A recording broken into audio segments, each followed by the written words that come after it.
Bonjour à tous, je m'appelle Tania Lompré. L'éducation, l'immigration, la langue française, ça vous intéresse? Vous êtes au bon endroit parce que moi aussi. Ensemble, on va explorer plusieurs enjeux reliés de près ou de loin à la francisation, à l'immigration, à l'enseignement et à l'apprentissage. On va aussi aborder les politiques publiques et l'actualité reliées à ces thématiques. De mon côté, je suis une fille super animée par l'idéal de faire du Québec un endroit où tous peuvent s'épanouir en français, avec ou sans accent. J'ai la tête qui foisonne d'idées, d'opinions et de solutions. On ne sera peut-être pas toujours d'accord, hein? Mais n'est-ce pas une des facettes de la diversité qui fait que c'est vraiment beau chez nous? Alors bienvenue à tous sur le balado avec ou sans accent.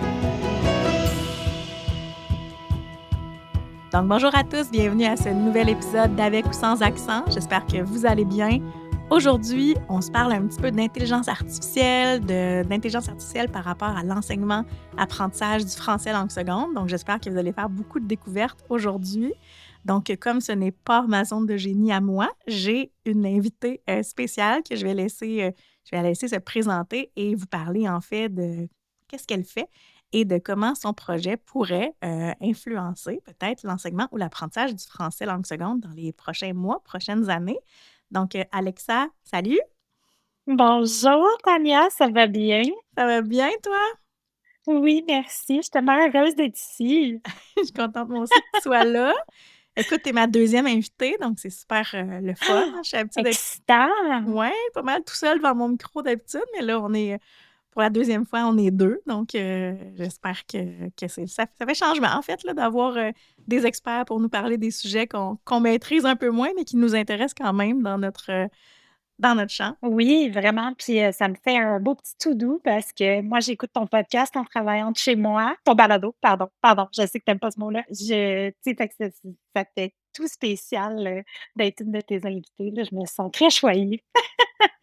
Ben, moi aussi, je suis choyée de t'avoir, parce que je te vois passer beaucoup sur LinkedIn, sur les médias sociaux. Tu as plein, plein, plein de projets. Donc, tu vas nous en parler dans les prochaines minutes. Donc, avant qu'on parte dans les discussions, est-ce que tu peux peut-être te présenter à nos auditeurs puis nous parler un petit peu de ton parcours? Mais oui, ça me ferait plaisir. Donc, mon nom est Alexa Love-Tremblay, nom de famille très anglophone et très francophone pour bien démontrer la personne bilingue que je suis.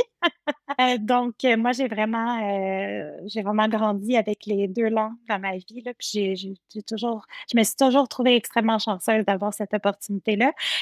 Puis ça a toujours été un cadeau pour moi être bilingue, donc c'est quelque chose qui m'a toujours intéressée, les langues, puis c'est un cadeau que j'ai voulu, partager avec tout le monde depuis le début. J'ai un très, très long parcours de prof de, prof de langue, de langue seconde, intéressée par, les technologies de l'éducation. Puis là, tout récemment, j'ai commencé ma propre entreprise. Donc là, je suis dans le monde des startups. Donc on a touché à énormément de choses, là. Puis, depuis janvier, je suis en plein dans le bain de l'intelligence artificielle, là. Toutes mes passions qui se retrouvent sous un même toit, dans mon entreprise qui s'appelle Malamaze. Et tu es une des premières à le savoir, mais on est en train de développer une branche, de l'enseignement du français, langue seconde pour adultes. Donc Malamès, c'était vraiment pour les enfants, puis là, on est en train de faire ça pour adultes et Malamès, c'est super beau, super adorable comme nom pour les enfants, mais ça avait pas trop de sens quand on allait vers les adultes et vers la francisation en entreprise. Donc on a un nouveau nom pour la version adulte, qui s'appelle Francoflex. Je suis, la propriétaire de Malamaze et maintenant Francoflex également. Ouais, puis raconte-nous, en fait, c'est parce que souvent les enseignants, le numérique ou l'éthique, c'est souvent une bête noire, hein. Tu sais, moi, je suis assez à l'aise avec le numérique, mais je vois beaucoup de, tu sais, collègues pour qui c'est comme: «Oh mon Dieu, le moins possible» ou le TNI comme un écran, tu sais, mais que, tu sais, ça va pas, plus loin que ça. Raconte-moi donc comment ou toi, d'où c'est venu ton intérêt pour vraiment, le numérique, puis qui est allé, en fait, jusqu'à l'intelligence artificielle? Oui, c'était un bon parcours. Moi, je pense qu'on a déjà une super belle, chance, tu sais, d'avoir exploré la technologie depuis nos débuts. tu sais, notre génération. Tu sais, nos parents puis nos grands-parents, ils ont vu ça apparaître, mais ils ont pas grandi là-dedans. Puis moi, je me souviens, là, j'étais à l'école primaire, puis on était super chanceux, on avait un labo d'ordi qui était toutes des Mac, puis on pouvait passer, une demi-heure là-dessus, à 2 fois par semaine, je pense. Tu sais, juste à explorer puis à s'amuser avec la technologie. Fait que je pense que déjà, en partant, on s'est fait présenter les technologies en tant que, tu sais, c'est intéressant, c'est nouveau, il y a plein de choses créatives et amusantes à faire avec ça. Fait que je pense que déjà là, on partait pas du même pied que les générations futures, tu sais, qui voyaient juste le changement puis tout ce qui venait avec, puis la déstabilisation. Donc je pense que déjà en partant, on était bien partis. Puis là, en plus, quand je pouvais voir toutes les choses qu'on pouvait accomplir avec la technologie, j'étais comme: «Ah!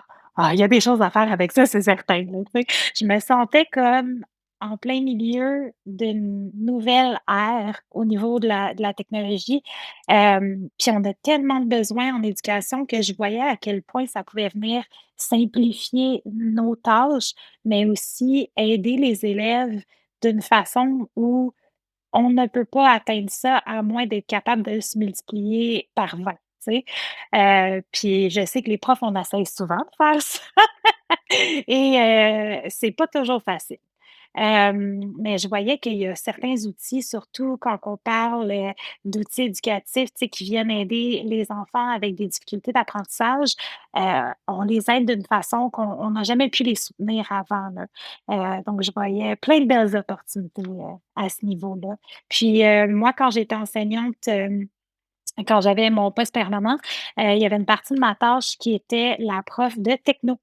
Donc, j tu sais, on avait plein de robotique puis toutes sortes de beaux trucs qui avaient été achetés, par les budgets en DLC justement, qui ramassaient la poussière dans un garde-robe à l'école, tu sais. Puis je m'étais dit: «Mon Dieu, ça a pas de bon sens, tu sais, il y a personne qui l'utilise parce qu'il y a personne qui sait comment l'utiliser. Il y a on sait pas par où commencer. Puis on a déjà tellement de choses à faire dans notre enseignement qu'on a vraiment besoin de quelqu'un pour nous guider». Donc, ça faisait partie de ma tâche. Moi, je rentrais dans les classes, puis je faisais 1 heure, par semaine avec une classe différente.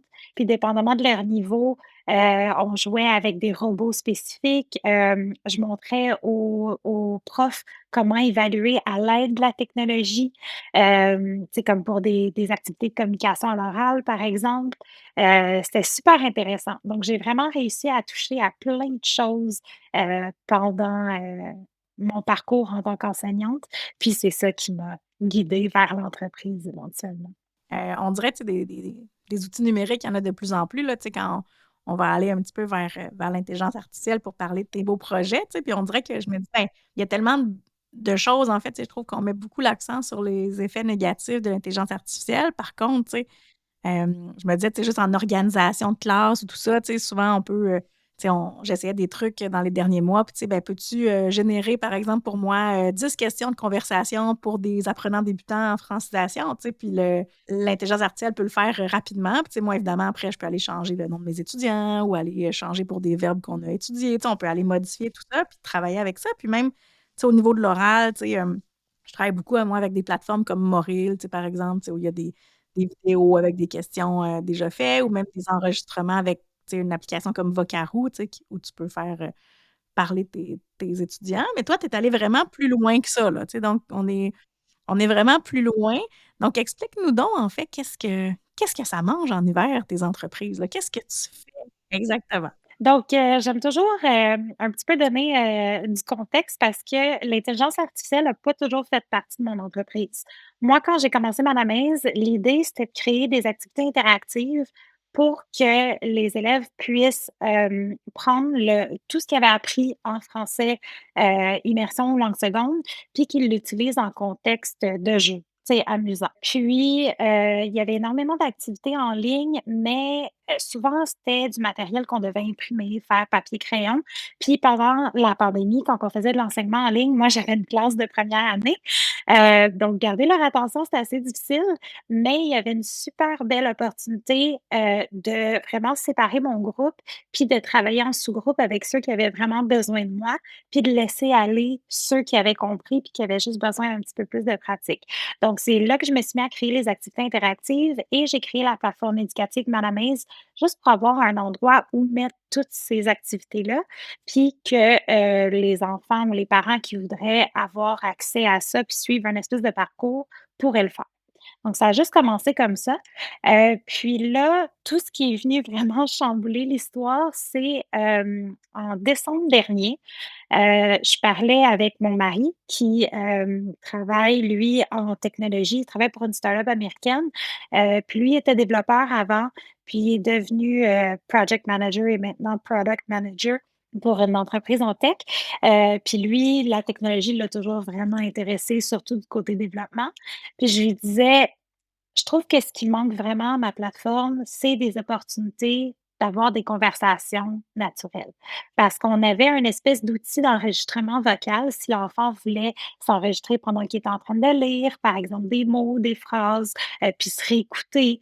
Mais tu sais, c'est pas une conversation. Puis dans la classe en tant qu'enseignante, langue seconde, on le voit là, c'est vraiment ces opportunités-là qui manquent, puis qui font toute la différence dans l'apprentissage d'une langue, Puis là. d'aller vers vraiment, tu sais, un apprentissage, une conversation authentique parce que, tu sais, s'enregistrer avec Oui, Vocaro, par fluide, exemple, tu sais, ça te répond pas ou il y a pas de tu sais, tu fais juste c'est t'enregistrer puis quelqu'un ça, peut te réécouter, mais ça amène pas vers oui. l'interaction. Tu sais, puis pour apprendre une langue seconde, il faut être vraiment en interaction, là, pas juste, s'enregistrer puis s'écouter soi-même, là, ouais. C'est ça, c'est en plein ça. Puis même, au niveau des interactions en classe, souvent, c'est un peu scripté. Tu sais, comme on sait un petit peu qu'est-ce qui va venir, puis on tu sais, on devine un peu la prochaine phrase ou la prochaine question. Puis dans des vraies interactions, des vraies conversations, c'est pas toujours le cas. Donc, je lui disais avec, l'intelligence artificielle qui commençait à faire des vagues, je disais: «Ah, ce serait tellement intéressant si on pouvait avoir un outil, tu sais, qui parlerait, fait que, tu sais, pas à l'écrit, là, mais vraiment vocal, qui pourrait échanger avec l'élève comme une prof le ferait. Puis, tu sais, elle pourrait donner de la rétroaction pendant qu'ils se parlent, tu sais? Puis, tu sais, c'était un peu mon rêve de licorne. Puis là, je racontais ça à mon mari, puis il dit: «Ben, il y a peut-être façon de le faire». Puis là, j'étais comme: ben oui, c'est ça. OK, c'est beau, tu sais? Puis on a comme laissé un peu ça de côté, puis c'était le congé de Noël. Lui, il travaillait pas pendant comme 2 semaines. Puis j'ai comme lancé cette idée-là, puis moi, je suis passée à d'autres choses, tu sais? Je travaillais sur la plateforme puis l'entreprise. Puis lui, il s'est mis à développer un prototype. Puis quand mon mari se met une idée dans la tête, ça se passe. Donc 2 semaines plus tard, il avait un prototype fonctionnel qui parlait français et qui écoutait l'élève qui parlait et qui répondait de la façon qu'une prof y répondrait. Puis j'étais abasourdie, puis j'étais là: «Voir que tu as réussi à faire ça, tu sais, en quelques semaines», tu sais, il a travaillé vraiment fort, là. Puis tu sais, c'était vraiment notre premier modèle de base, là, tu sais. Mais je voyais qu'il y avait une possibilité, que c'était plus juste un rêve, là, et c'était ça pouvait être vrai. Puis là, on a pris ce prototype-là, puis moi, j'ai commencé à parler à des profs, à des élèves pour voir est-ce qu'il y aurait un intérêt à utiliser, tu sais, une technologie comme ça?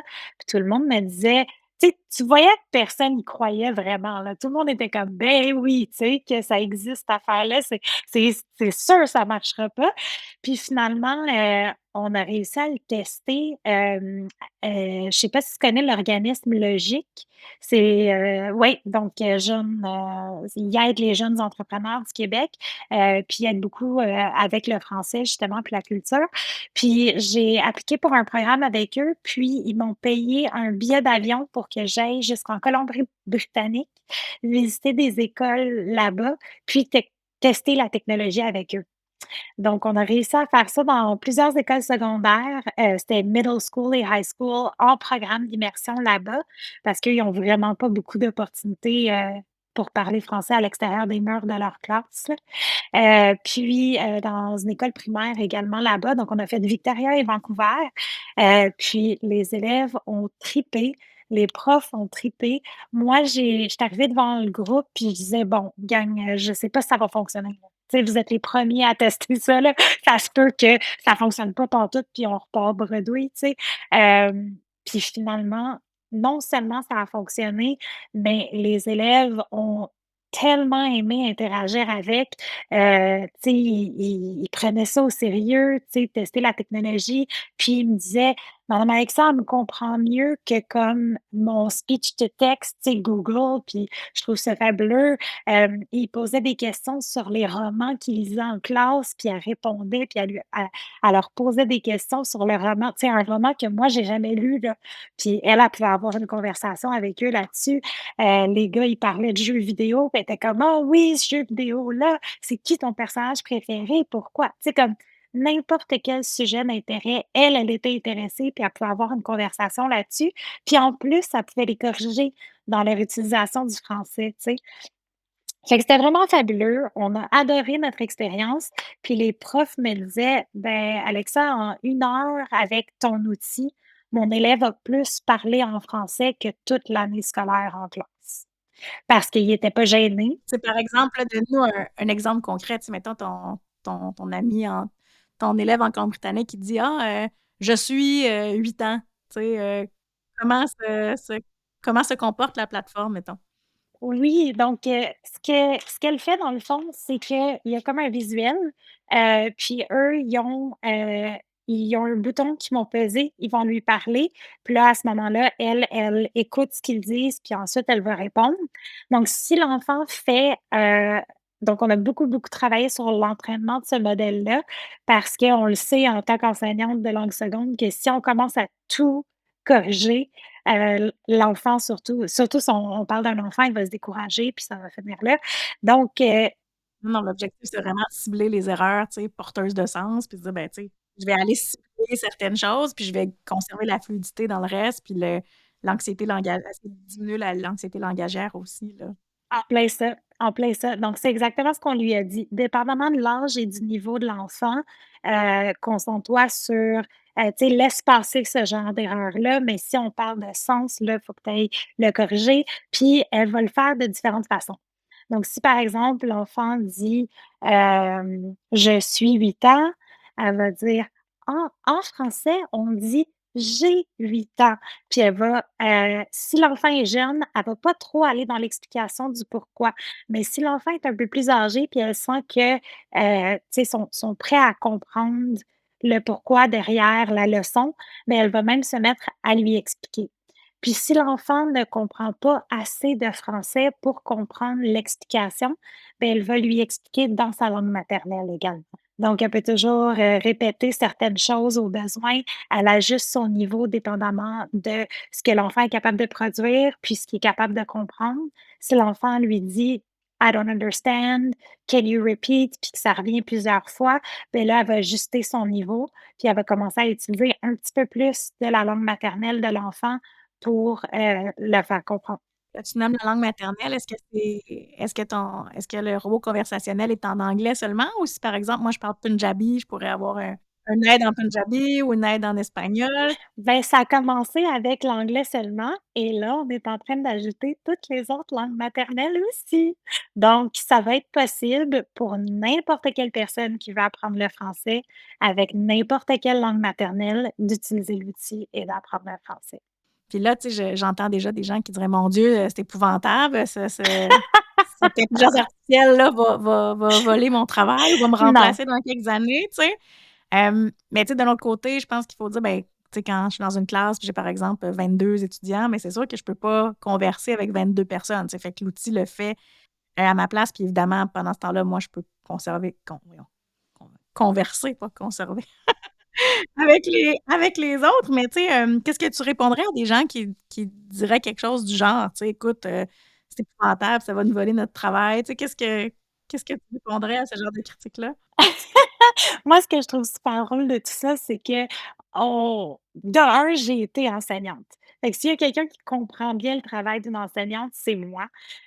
Puis ça va prendre encore des années-lumière avant qu'on puisse créer une technologie qui va remplacer les mille et une choses qu'un enseignant va faire. Parce que si tout ce qu'on faisait, c'est enseigner, peut-être que d'ici une cinquantaine, une soixantaine d'années, on serait capable de remplacer les profs entièrement. Mais on le sait très bien qu'enseigner, c'est à peu près 30 du travail d'une enseignante, là. La relation avec ses élèves, cette connexion-là, le soutien culturel, émotionnel, psychologique qu'on offre à nos élèves, heu, ça fait aussi partie du travail d'enseignant et ça ne peut pas être répliqué avec une intelligence artificielle. Donc moi, je trouve que à chaque fois que quelqu'un dit ça, je trouve ça hyper drôle parce que je me dis que cette personne-là ne comprend pas le travail d'une enseignante ou d'un enseignant, déjà en partant. Mais, puis je pense que aussi, si on connaît quoi que ce soit à propos du système d'éducation en ce moment, le gros problème, c'est qu'il y a énormément de besoins et un énorme manque de ressources et les meilleurs profs sont en train de se brûler à essayer de faire de leur mieux pour aider tout le monde et ils ne réussissent pas parce qu'il y a trop de choses à faire et il y a pas assez de temps dans une journée et il y a pas assez d'aide pour le faire. Donc si on peut utiliser la technologie, puis venir leur donner un coup de main, puis venir leur permettre d'être la meilleure version d'eux-mêmes qu'ils peuvent être en tant qu'enseignants, pourquoi est-ce qu'on cracherait là-dessus, tu sais? Puis j'ai l'impression que c'est et les gens qui pensent comme ça, c'est les mêmes personnes que quand l'internet a commencé à apparaître, qui ont fait comme: «Ah ben, on n'apprendra plus jamais rien parce qu'on va avoir les réponses à tout», tu sais? Non, c'est pas ça qui est arrivé. On a évolué avec la technologie et tu sais, les choses changent, puis c'est normal, tu sais? On n'a pas arrêté de calculer quand la calculatrice a été inventée. On n'a pas arrêté d'écrire, quand, le clavier est apparu.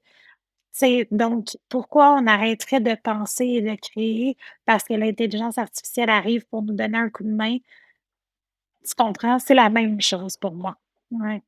Tout à fait. Ah oui, tout à fait. Puis, tu sais, raconte-moi donc, tu sais, une enseignante ou un enseignant qui aimerait là, commencer à utiliser ta plateforme. Tu sais, là, toi, j'imagine que ton public cible, c'est plus comme l'apprenant, mais si, par exemple, l'enseignant voulait mettre un prototype comme ça dans sa routine de classe, comment il fait? Oui, mais en fait, c'est drôle que tu me dises ça parce que moi, quand j'ai commencé avec la plateforme éducative de Malamese, je vendais seulement des accès de classe aux écoles. Parce que c'était vraiment les activités interactives qu'ils pouvaient faire en classe sur le tableau interactif ou avec les tablettes en classe, ou l'envoyer à la maison même pour de la pratique additionnelle. Puis là qu'on a ajouté Madame AI, ça c'est l'outil d'intelligence artificielle conversationnelle. Depuis qu'on l'a ajouté à la plateforme, on voit qu'elle est très populaire. Donc, moi j'ai plusieurs profs qui l'utilisent en classe, surtout en atelier. Donc, s'ils font un atelier de conversation à l'oral, ben, l'enfant peut se mettre une paire d'écouteurs, prendre sa tablette et avoir une petite conversation de 5, 10, 15 minutes avec madame AI au à propos du sujet qu'ils veulent. Puis ça, c'est un 15 minutes d'interaction en français authentique, soutenu, que la prof a même pas besoin d'être en train de discuter avec l'élève pour le faire, là. Donc, je sais que, de cette façon-là, c'est hyper populaire. Puis ils aiment énormément aussi, l'envoyer à la maison en tant que soutien additionnel. Donc surtout quand on a des parents qui parlent pas nécessairement français, qui savent pas comment soutenir leur enfant dans la conversation à l'oral, ben, ils peuvent, se connecter avec leur nom d'utilisateur, leur mot de passe à la maison et avoir une conversation avec l'outil, à la maison. Puis ce qu'on trouve hyper drôle et ce qui nous a tournés vers Francoflex, c'est qu'on a réalisé que les parents avaient autant besoin de ressources en francisation que quand l'enfant allait se coucher, c'est le parent qui allait parler à l'outil et qui allait faire les jeux et les activités parce qu'il y avait tellement pas de ressources pour eux que même une ressource faite pour les enfants, c'était utile pour leur apprentissage. Ben oui, puis tu sais, on dirait que, tu sais, au début, je pense que ton public cible, c'était peut-être plus la communauté anglophone, tu sais, Mmh. mais là, il y a vraiment un potentiel énorme du côté de toute la population, nouvellement 100. arrivée au Québec, là, tu sais, ou ailleurs, là, qui veut apprendre le français, mais tu sais, moi, je vois très bien comment, mes apprenants pourraient utiliser ça ou moi-même, je préfère un tu sais, tu as parlé d'atelier tantôt, comme enseignant, c'est super, super intéressant comme concept, tu sais, de Oui, faire OK, tu sais, on fait une rotation, on fait une activité de grammaire avec moi, mais de l'autre côté, oui, un atelier de conversation ou le contraire, là, tu sais, puis on peut, tourner, non, je veux exactement. dire, ou faire un carré, là, ça Une dépend de belle la forme de votre rotation, classe, ben là, oui. tu sais, d'avoir une rotation, tu sais, mais tu sais, je trouve ça vraiment pertinent de voir parce que, tu sais, souvent, je pense que toutes les autres plateformes existent. Tu as quelque chose comme Duolingo, tu peux faire de la grammaire, de la syntaxe, de l'apprentissage du vocabulaire. Tu as des trucs comme Moril où tu peux aller écouter des vidéos authentiques, répondre à des questions, tout ça, mais tout ce qui est production orale, tu sais, compréhension orale, je pense qu'on le voit dans d'autres applications, dans d'autres, formats, tu sais. Production écrite, même chose, compréhension écrite, mais production puis pas juste production, là, vraiment interaction orale parce que, tu sais, l'objectif de parler français ou de comprendre le français, c'est d'interagir avec quelqu'un ou même, quelque chose, là, ici, si on est dans la plateforme, d'AI, mais après, tu sais, l'assurance que le jeune ou l'adulte va prendre en parlant avec une plateforme qui le juge pas, tu sais, je vois C'est vraiment le ça, potentiel pour réduire l'anxiété langagière, puis en plein ça. pouvoir justement avoir une volonté de communiquer à l'extérieur après, tu sais. Oui, Hey, je c'est suis capable, ça. je le sais que le robot conversationnel me prouve que je suis capable de communiquer. Donc, tu sais, je vais Oui. pouvoir communiquer avec, la serveuse dans un resto ou avec la secrétaire de l'école où mon enfant va ou avec mon ami qui parle français sur la cour d'école, tu sais, Oui, puis ce qui est super intéressant aussi, c'est que puis ça, c'est quelque chose qu'on avait déjà commencé avec la version pour enfants, mais qu'on est vraiment en train d'adapter pour les adultes, c'est l'espèce de jeu de rôle qu'elle peut faire avec toi. Donc si tu sais que tu vas aller dans un café, puis que tu vas commander ton café en français pour la première fois, puis ça te stresse, tu es nerveux, ben demande-lui: «Hey madame Marie, j'ai le goût d'aller commander un café en français, est-ce que tu peux m'aider à me pratiquer?» Puis elle, elle va se transformer en barista, puis elle va te poser des questions sur qu'est-ce que tu veux dans ton café, tu sais? Puis, tu sais, même chose pour, par exemple, les entrevues d'embauche. Tu sais, quelqu'un qui est nerveux, qui a peut-être pas eu beaucoup de chance de parler, tu sais, de son domaine, du vocabulaire de son domaine en français, puis qui va passer un entretien d'embauche, je peux lui demander: «Hey, aide-moi à me pratiquer pour cet entretien d'embauche-là que je vais faire».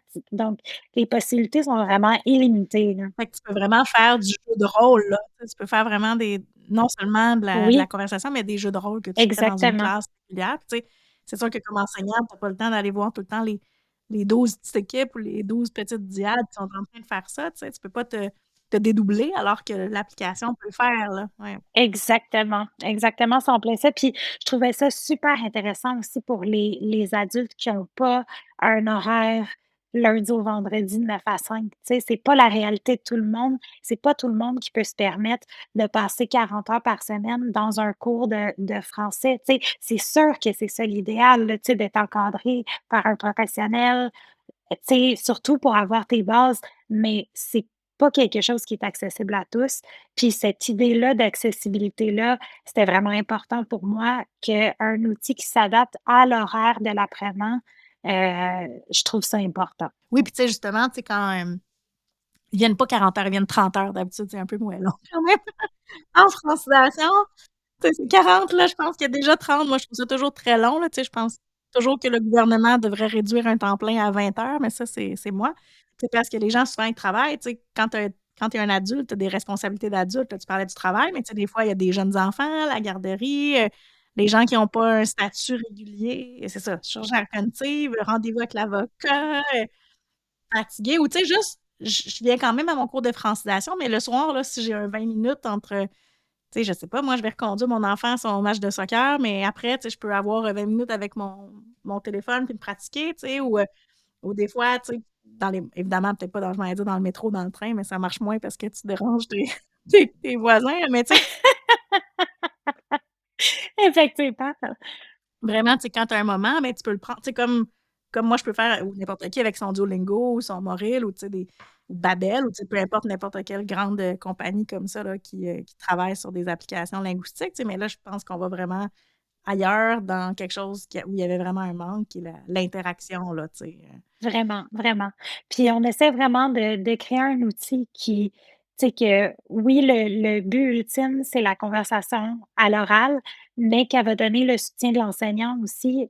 Donc il y a un apprentissage qui peut se faire au travers de la conversation à l'oral, que c'est pas juste parler, tu sais. Il y a il y a une progression qui va se passer, puis il y a une amélioration. Donc si, l'élève commence vraiment à zéro, a jamais pris de cours de français de sa vie, ben, elle va pouvoir le guider vers un niveau 1 et 2 et 3 et 4 et ainsi de suite, là. Ouais, Ouais, puis tu sais, vraiment pouvoir s'additionner à, tu sais, puis on n'a jamais trop de méthodes pour apprendre une langue, là, tu sais, fait que ce soit ton effectivement. cours, ton application, tu sais, un autre, tu sais, écouter la télé, écouter des films en français, tu sais, peu importe ce que tu fais, tu sais, Oui, t'intéresser à la culture, aller voir des spectacles, tu sais, tout ça, c'est des choses que tu fais en même temps, puis plus tu as ouais, d'occasions d'apprendre, plus tu les utilises, puis plus tu bonifies ton niveau linguistique, là. exactement, exactement ça. Ouais, puis c'est super. Écoute, on est bien intéressés. Sûrement, là, quelqu'un qui voudrait aller voir, tu sais, en parler comme ça, c'est le fun, mais quelqu'un qui voudrait aller voir ta plateforme ou Oui! essayer, voir qu'est-ce que ça donne, tu sais, pour les gens qui nous écoutent, comment ils peuvent faire ça? Absolument, donc ils peuvent aller directement sur le site web qui est madame.as.comme. Puis on a ça, c'est la version vraiment pour enfants qui est disponible en ce moment et on a même une version gratuite si vous voulez l'essayer. Donc je vous encourage à le faire, c'est vraiment amusant. Puis même si vous êtes un adulte qui se dit: «Ah ben, c'est pour enfants», allez y parler, je pense que vous allez être Ouais, surpris. on sent que c'est de là, d'où est venu ton outil, ton prochain outil qui s'en vient, donc c'est sûr que, tu sais, l'application pour, conversationnel peut fonctionner peu importe l'âge que vous avez, là, tu sais, puis on verra la suite, Pour la suite, justement, c'est, la version pour la francisation en entreprise qui va être pour adultes, c'est francoflex.com. C'est encore dans ses débuts, là, donc si vous voulez aller le voir pour avoir plus d'informations, c'est excellent, mais si vous voulez tester l'outil en tant que tel, je vous conseille, madame.as.com et également, on fait une campagne de sociofinancement en ce moment pour, ramasser les fonds justement pour le développement, pour adapter l'outil pour les adultes. Donc, si vous allez, sur notre campagne La Ruche, qui est également sur le site web, madamaes.com, vous pouvez également contribuer, pour ce développement-là et il y a des gros rabais sur, les abonnements mensuels puis tout ça, puis il y a même des abonnements à vie, que vous pouvez acheter au travers de vos contributions. Donc, si vous voulez être les premiers à tester, Madame AI pour, les adultes, ben, c'est l'endroit où être en ce moment. ouais, ben, message reçu, tu sais, puis écoute, c'est sûr que, tu sais, je pense qu'il faut aller au-delà aussi de, tu sais, faut se dire que c'est un outil complémentaire, puis que ça c'est justement fait pour donner plus d'occasions aux gens, puis plus de temps aussi aux enseignants, tu sais, qui peuvent pas se voyons, qui peuvent pas se multiplier, se Décupler. décupler se décupler tout le temps. Donc tu sais, vraiment, je trouve que c'est un outil super intéressant, puis j'espère, bien hâte de voir, grandir, tes outils technologiques, dans le futur. Merci beaucoup. Merci de m'avoir donné cette chance de parler de ça, là. C'est mon projet, c'est ma passion, mais c'est toujours super intéressant de pouvoir échanger avec des gens, tu sais, qui connaissent bien les besoins et le domaine et qui comprennent, je pense, l'importance, d'un outil comme ça, justement. Ouais, puis, en tout cas, je vois beaucoup de potentiel dans le futur pour toi, donc j'espère que ça va, bien débloquer. Puis, ben, j'espère que nos auditeurs vont aller, tester la plateforme pour voir comment ils pourraient, utiliser ça dans soit leur apprentissage du français ou dans leur enseignement, du français langue seconde dans les prochaines semaines, prochains jours, prochains mois, prochaines années. Ben, merci beaucoup en tout cas, Alexia, d'avoir été avec nous, puis j'espère que nos auditeurs ont aimé cette incursion, dans l'intelligence artificielle pour l'apprentissage du français langue seconde. À bientôt! Merci beaucoup. Merci! Bye bye! Merci infiniment d'avoir écouté Avec ou sans accent aujourd'hui. J'espère que nos échanges ont été aussi stimulants pour vous que pour moi et que vous serez à l'écoute pour les prochains épisodes. Avant de vous laisser partir, permettez-moi de vous poser une question. Qu'est-ce qui vous a le plus interpellé dans cet épisode? Quelles réflexions vous ont traversé l'esprit? N'hésitez pas à m'écrire afin de partager le tout avec moi. N'oubliez pas non plus de vous abonner au balado pour ne manquer aucun épisode. Faites découvrir Avec ou sans accent à tous ceux qui partagent nos passions pour ces sujets. Vous avez envie de travailler avec moi? N'hésitez pas à me contacter pour connaître mon offre de service ou visiter mon site web. Au plaisir de vous retrouver pour notre prochain épisode. À très bientôt!